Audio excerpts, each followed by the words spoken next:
I've looked at the day in the life of an amateur rugby referee, but what about a professional referee? Let's check out the before, the middle and the afters of a game and see what the similarities are with maybe a football referee like myself. I hope you enjoy the video. If you do, like and subscribe. Do I still get nervous? 100%. Yeah, I'm way more nervous refereeing than I ever was playing. And I guess I just know the responsibility on our shoulders to perform. So a couple of things. They arrived at 6:20.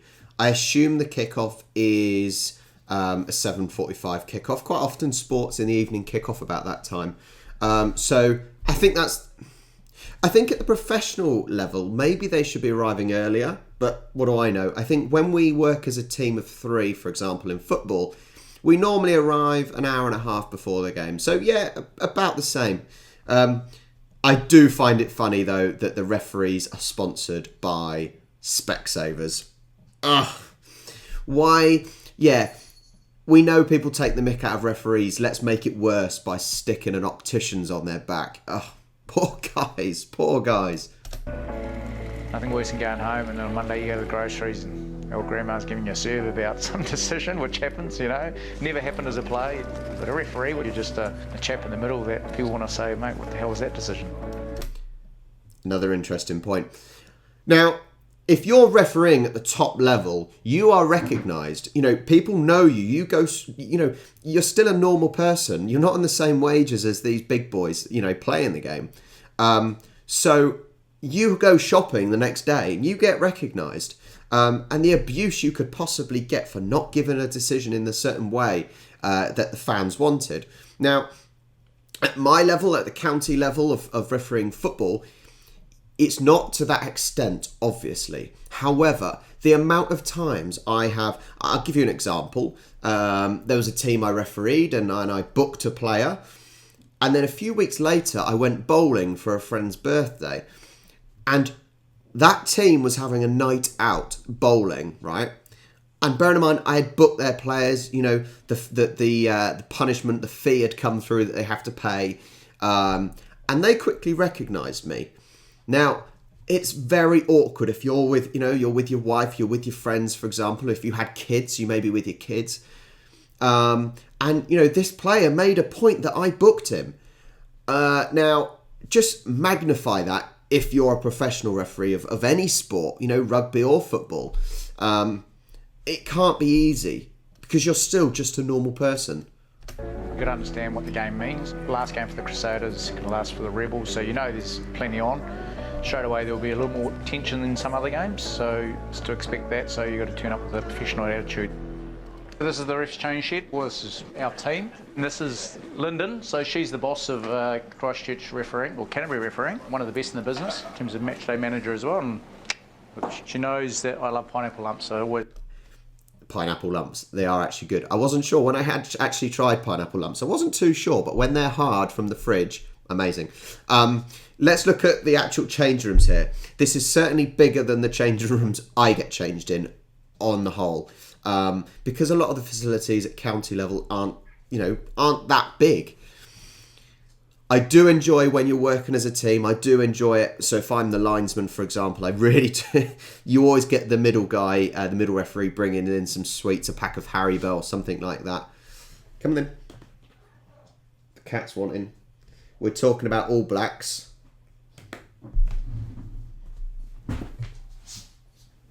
Here's the All Black cat. So yeah, there's obviously a fair few extra referees than we would have. I think in a normal game you'd only have 4 at the professional football level. The middle, 2 linos and the 4th official. But everything still seems fairly similar. You know, you arrived to the game earlier, and what he said about looking at where the teams are, the last game of the season, for example, tensions may be a little bit higher. That's the same as we do a lot of times. You know what the teams are. You know, if you do a certain league, you know how good the teams are.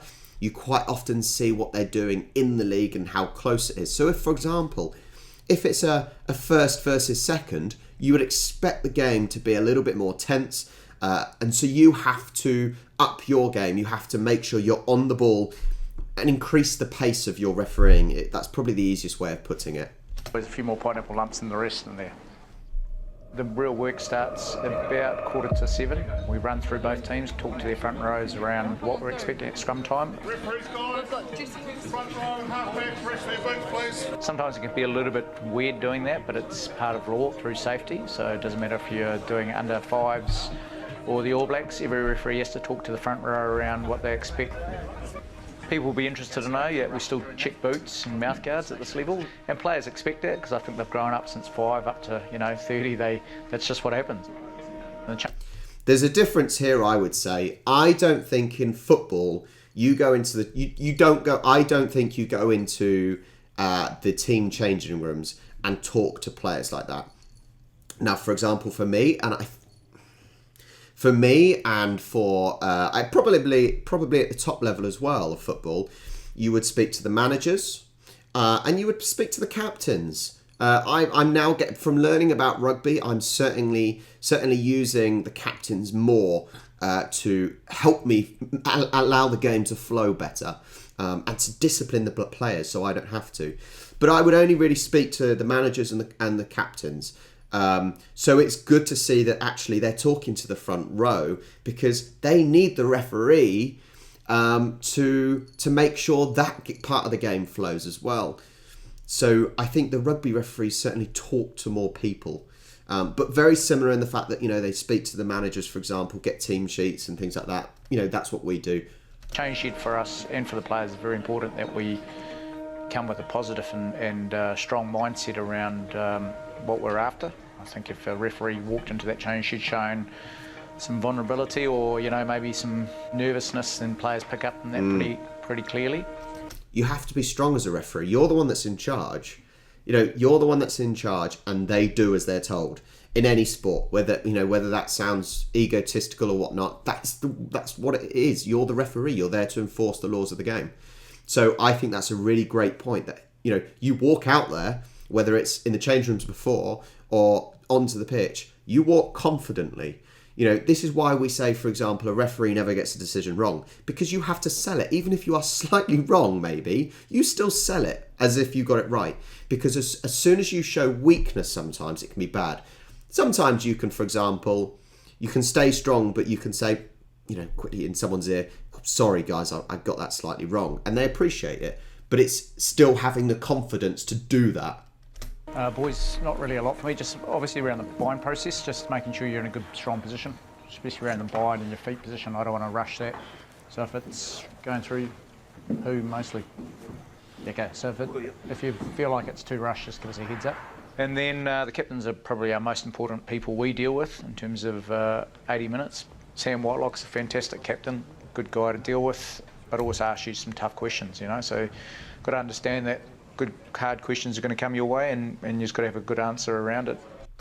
See, this is what I'm learning from rugby. As I said, I am now starting to use the captains more to prevent incidents on the pitch.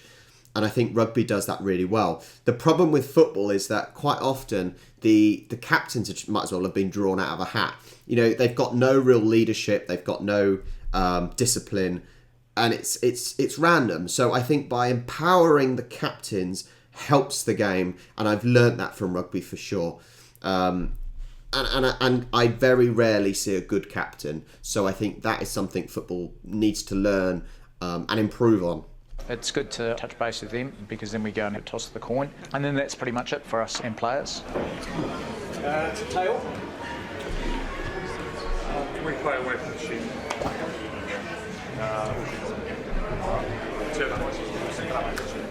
Very important part of professional rugby is our communication vest and gear.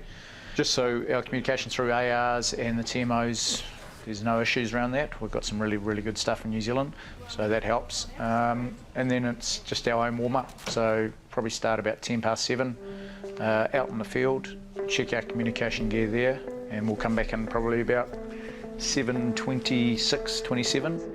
And then it's sort of game time, the last sort of 5-8 minutes is your own time, just preparing, making sure our boys are all ready, and then just run out with the guys and hope for the best. Well, there you go. It didn't actually show the middle and it didn't show the end. Anyway, it shows you the sort of the pre-match. Now, I tell you what disappoints me. Specsavers still makes me laugh. I tell you what disappoints me about football in comparison to rugby in terms of what they were showing, putting gear on. Now, at the lower levels especially, we are not allowed to have any extra electronics. So we can't have cameras, we're not allowed them. IFAB doesn't allow it. I think the FA want to try and do it, but you know, you're not allowed to have microphones to talk to each other. And I think it's disappointing. I don't know at what level, you know, you start in rugby. I don't know what level you start having microphones, for example, and earpieces. But I think it'd be so good to have that at county level, for example, step 7, where you've got linos. So the communication can be so much better. You can get these little devices so cheap now. That would be huge to improve. Well, there's a little look at the pre-match. There's a few things that are very similar, a few things that are quite different, i.e. talking to the teams, the front rows. And that's good, I think. In football, we rely on the captains or the managers to pass that information on that we give. So there you go. What do you think? What do you think? Are you going to see a referee in the supermarket and have a go at them? I don't know. Thanks for watching. If you enjoyed it, like the video. If you didn't enjoy it, dislike the video. And make sure you subscribe. I will catch you next time.